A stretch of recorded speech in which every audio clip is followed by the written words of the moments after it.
اعوذ باللہ من الشیطان الرجیم بسم اللہ الرحمن الرحیم۔ 8ویں جماعت کے پیارے بچوں، السلام علیکم۔ پیارے بچوں، آج جو ہمارا موضوع ہے وہ ہے خاک وطن، یعنی اردو میں یہ نظم ایک ہے، یہ 10واں سبق ہے۔ ہماری جو اردو کتاب ہے اس میں یہ 10واں سبق ہے، یعنی اس نظم کا نام ہے خاک وطن۔ ہاں پیارے بچوں، یہ پیج نمبر 55 پہ، یعنی جو صفحہ نمبر کتاب کا ہے اس پہ یہ 55 پہ ہے۔ ہاں پیارے بچوں، چلو بچوں اب ہم اس کو شروع کرتے ہیں۔ ہاں بچوں، خاک وطن۔ محبت ہے خاک وطن سے ہمیں، محبت ہے اپنے چمن سے ہمیں۔ یہ نظم ہے پیارے بچوں، یہ کس شاعر نے لکھی ہے؟ جان نثار اختر نے۔ ہاں، اب جو یہ پہلا شعر ہے اس میں شاعر اس طریقے سے کہتا ہے کہ ہمیں اپنے وطن کی مٹی سے بہت محبت ہے اور ہمیں اپنے وطن کے ہر ایک باغ سے بھی بہت زیادہ محبت اور لگاؤ ہے۔ ہاں پیارے بچوں، اب ہے دوسرا شعر۔ ہمیں اپنے صبحوں سے شاموں سے پیار، ہمیں اپنے شہروں کے ناموں سے پیار۔ ہاں پیارے بچوں، اس شعر میں شاعر یہ کہتا ہے کہ ہمیں اپنے وطن کی صبح شام سے محبت ہے اور اپنے وطن کے شہروں کے ناموں سے ہمیں بہت زیادہ پیار ہے۔ ہاں پیارے بچوں، اب ہے شعر تیسرا۔ ہمیں پیار اپنے ہر ایک گاؤں سے، گنے برگدوں کی گنے چھاؤں سے۔ ہاں بچوں، اس شعر میں شاعر کہتا ہے کہ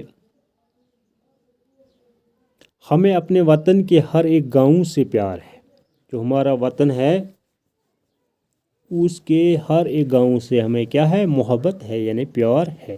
اور برگد کے گنے پیڑ جن کی چھاؤں میں ہم بیٹھ جاتے ہیں، ہمیں ان سے بھی بہت محبت یا پیار ہے۔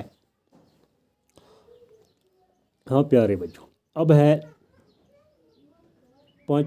چوتھا شعر۔ ہمیں پیار اپنے مرد سے، ہمیں پیار اپنے روایت سے۔ اس شعر میں شاعر کہتا ہے کہ ہمیں اپنے وطن کی تمام عمارتوں سے پیار ہے، چاہے وہ تاج میں ہو یا لال قلعے، اور اس کے علاوہ اپنی روایت کو بھی بہت پسند کرتے ہیں۔ ہاں پیارے بچوں، اب ہے 5واں شعر۔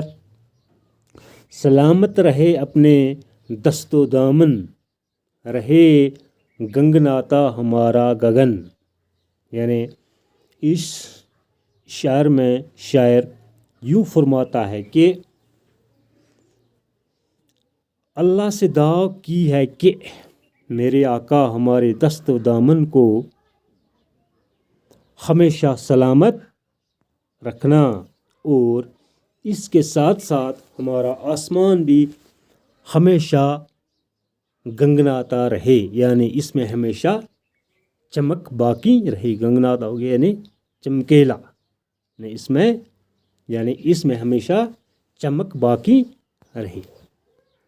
ہاں پیارے بچوں، اب ہے نگاہیں ہمالیہ کی اونچی رہی، نگاہیں ہمالیہ کی اونچی رہی، سدا چاند تاروں کو چھوتی رہیں۔ ہاں پیارے بچوں، اس اشعار میں شاعر نے ہمالیہ پہاڑ کا ذکر کیا ہے۔ جو ہمالیہ پہاڑ ہے وہ بہت بڑا اونچا پہاڑ ہے۔ اس نے کہا کہ اس کی اونچائی ہمیشہ برقرار رہے، یعنی اس کی جو اونچائی ہے وہ ہمیشہ برقرار رہے۔ مطلب جس طرح ہمالیہ پہاڑ کی اونچائی بہت زیادہ ہے، اسی طرح ہماری کامیابی ہمارے قدم چومے اور ہم راہ راست کی طرف گامزن ہو جائے۔ ہاں پیارے بچوں، اب ہے شعر نمبر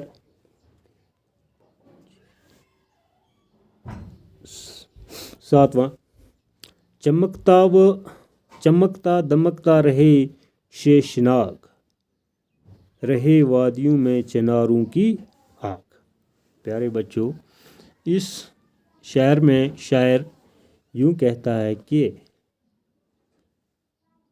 کشمیر کے ایک مشہور چشمہ شیشناگ کے بارے میں گفتگو کی ہے کہ وہ ہمیشہ رواں رہے، اور ساتھ ہی ساتھ وادی کے چناروں کا بھی ذکر کیا ہے کہ موسم خزاں میں ان پتوں کی چمک یا آگ ہمیشہ برقرار رہے۔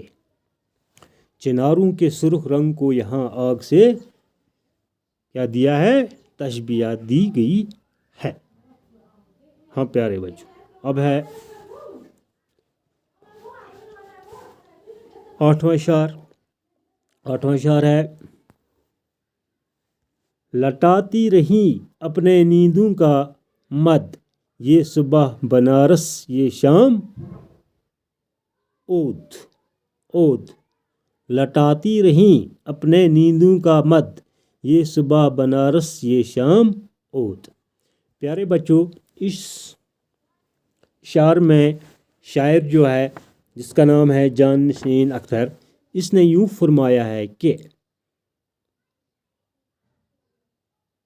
بنارس اور اودھ دو شہروں کا ذکر کیا ہے، یعنی بنارس اور اودھ جو شہر ہے ان کا ذکر اس شعر میں کیا گیا ہے۔ شاعر نے اس شعر میں یہ کہا کہ بنارس کی خوبصورت صبح ہمیشہ قائم رہے، اور اس کے ساتھ ساتھ اودھ کی شام بھی اس طرح قائم رہے۔ پیارے بچوں، یہ تھی جو نظم تھی خاک وطن۔